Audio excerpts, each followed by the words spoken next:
पाषाण त्यांना म्हणावं तुम्ही पुरुष आहात, हे मायापाश अगदी सहज तोडू शकता. पण मला नाही जमणार ते. मला नाही निघोणार ग इथून. मला नाही निघोणार. एवढं करूनच चुकलोच आम्ही. बाबूराव वसरीवर रांगायच लागले. आमचा घोडा घोडा करायला लागले. बोबडे बोलायच लागले. मग रमला हा घडीचा पावडा. काहून रमला?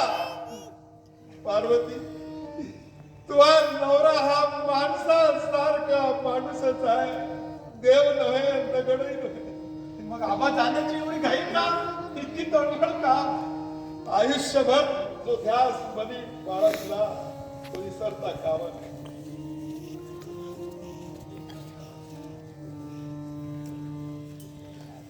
ऐकलत ना तुम्ही? आई येणार नाहीये तुमच्यासोबत. तुम्हाला एकटं जावं लागेल, तेही या वयात. हे जिद्द होय पोरा हाडात मुरलेले नवे, हा शापच होय एक प्रकारचा.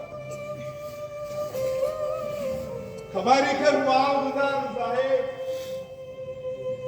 आपलं देणं देऊन झालं. आता निरोप द्या आम्हाला. बरोबर, आम्ही येतो. स्वतः सांभाळा, तुमच्या माय सांभाळा, या घराच्या नाव लौकिकी सांभाळा.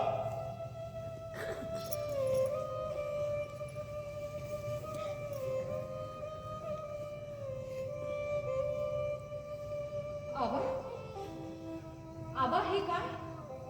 तुझ नाही कोणी, या घराच्या गृहलक्ष्मीचा नमस्कार. आता यापुढे तू ज्या घराची संरक्षण करणार, तुझ्या रूपानं तीच नमस्कार केला. सांभाळा जमेला. आता येतो आपण. म्हणजे आबा गेलं पाहिजे? हो, मग झालं भाग आहे पोरी. मग कधी काळी माझ्या बाल मुकुंदाने अडी अडचणीच्या वेळी हाका मारला तर याल तुम्ही आबा? असे अवघड प्रश्न विचारू नका सुरबाई. नाही म्हणा तर प्रपंचाची जादू किती बळकट असते हे अनुभवलोय आम्ही. हो म्हणा तर जाण्यास काही अर्थ उरणार नाही. एवढं सांगतो, कोठेही असलो तरी तुमच्या नाही आबा नाही. मी तुम्हाला जाऊ देणार. तुम्ही आम्हाला हवे. सुनबाई, आमचं हे येणं लेकरू सांभाळ. तुझ्या पत्रात सांभाळी आबा, सांभाळी, सर्वांना सांभाळी. आपल्या आशीर्वादाच्या बळावर सगळ्यांना सांभाळी. या तुम्ही. आबा, खबरदार कोणी त्यांच्या समोर आसवं गाळली तर, आणि खबरदार कोणी त्यांना जाण्यापासून अडवलं तर. आबांचं जाणं म्हणजे आबांना शोभेसच व्हायला हवं. दाजीबा, अडकूस म्हणा बग्गीत तयार करून ठेव.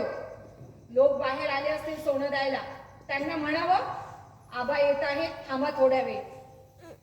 गोपाळ, ए गोपाळ.